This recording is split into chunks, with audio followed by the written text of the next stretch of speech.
Good morning, children. Let's see another interesting lesson from our moral science book. Lesson number 10, humility. Humility means being having a quality of honest and very humble and very modest to others. Humility helps one to see the defects of their own, and it understands that humility in people is visible through their actions, and we learn that humility is the basis of a good character. So let's learn about humility. That means being humble to others with the help of a small story now. So let's get started. Akbar was a great emperor and was always surrounded by the courtiers who agreed with every word he said. That means whatever he say, whatever the decision he takes, everybody say yes for that, and because of that he got very arrogance in the nature. All the people in the court used to flatter him and treated him as if he was a god. This would get the emperor head and he would act in an arrogant manner. So Birbal took it upon himself to teach him a lesson in humility. During the evening time in the garden, the emperor saw a poor beggar sleeping on the grass. Dressed in ragged clothes, the man was clearly dirty and perhaps hungry too, but the emperor did not notice this. He went over to the sleeping beggar and prodded him with his slipper. He demanded to know what was going in the garden and what he is doing in the garden. So the beggar opened one eye and asked him, "So this is your garden, sir?" The emperor told him that it was his. He further stated that the rose bushes, the fountain beyond that, the courtyard, the place of the fort, the empire, everything belongs to him only. "How about the rivers, the city and this country?" asked the poor man to the emperor. So Akbar once again said that all the things belongs to him only. "Who owned all this before you, your majesty?" asked the beggar. So Akbar replied, "What a stupid question. My father, of course," a little irritated at where the conversation was going. So the beggar asked again, "Who owned this before him?" The emperor replied that all these have been in the family and have been handed down by his grandfather to his father and now to him. So the beggar said, "Perfect. After you, your son, then his son will own this all properties, right?" Like this, beggar asked to emperor. By now, Akbar had become interested in this conversation. He nodded his head in affirmation.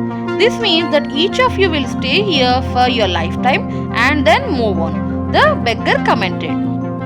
At the emperor's nod of assent, he added, "Just like a dharmashala, a charity hall. But no one owns a charity hall, right? Or the shade of a tree on the side of a road. We stop and rest for a while and then go on, don't we?" asked the beggar to Akbar. So Akbar said, "Yes, we do," quietly. So the beggar want to say that you, your garden, your palace, your fort, your empire, all these are just places you will stay in a time for the span of your lifetime. When you die, they will no longer belong to you. You will leave them to someone else, just as your father and his father did before you. Akbar began to see the reason. He was being arrogant for nothing. All his worldly possession was not really his. He nodded his head slowly as he said, "I get it. Life is a charity hall where human beings rest a while." So he understands the importance of humility. So the beggar make his eyes open by saying that all of us stay here for a small time and then we will leave the world and then we will hand over all these properties to someone else. So this life is like just a charity hall. We will use it, all the properties, and then we will leave for nothing. "Yes, your majesty," the beggar spoke too familiar in a voice. Akbar looked at him sharply and met a pair of known eyes behind the disguise. "I am sorry, your majesty. I had to dress up like this to make you understand the meaning of humility. It is the only thing that is truly yours." The beggar was none other than the Birbal, who had taken up himself to cure his beloved emperor of his arrogance. So children, Birbal only dressed in a manner of others and as a beggar, and then he opened the emperor's eyes by saying the importance of life and the things which we are using in our life. So, what is the moral of the story, children? We should be very humble, modest towards everybody in our life.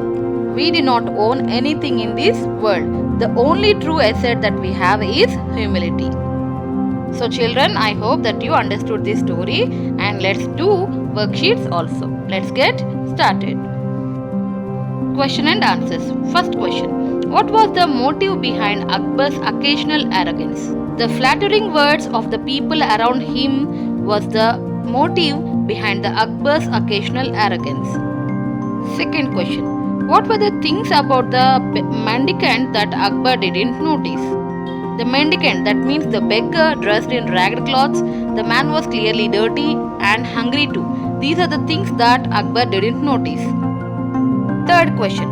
Akbar prodded the sleeping mendicant with his embroidered slipper. What does this gesture tell you about the person? Answer. The gesture tells us that the emperor was completely arrogant and very rude to the people who are around him. Fourth question. Why did the mendicant ask so many questions about the owner of everything around him? The mendicant asked different questions that to make him know that all the things which we are owning and using that are for only lifetime, after that we will leave everything. So nothing belongs to us. So like this he want to make him understand. Fifth question. Do you agree with the mendicant's comparison of life with Dharmashala or a charity hall? Give at least one reason. Answer. Yes, I agree with the mendicant comparison because our life is just like Dharmashala. We will live there, we will use the utilities there, and then we will leave on and we will go. So just like it is a charity hall, our life is also like that only. What did Akbar understand from the mendicant's logic? Akbar understood that whatever the things which we own today and which we use today are just like Dharmashala or a charity hall. We just use it and then we will leave it for the others. So nothing is completely with us. The thing only with us will stay is our humility. See the second one, children, second bit. Which of the following is the true message of the story? Give the reason for your answer. If you feel that all the possibilities are true, then give reason for all also. First one, we do not own anything in this world. So it is true only. So whatever the things which we are having, we will use it and we will leave it. But we will not going to take anything after our death also. See, so this is true. Second one, taking pride in things that we do not own is waste of time. This is also true. The things which we are using are for part time only, and we are not going to take all these things and all the pride. So taking pride for all these things is waste of time in life only.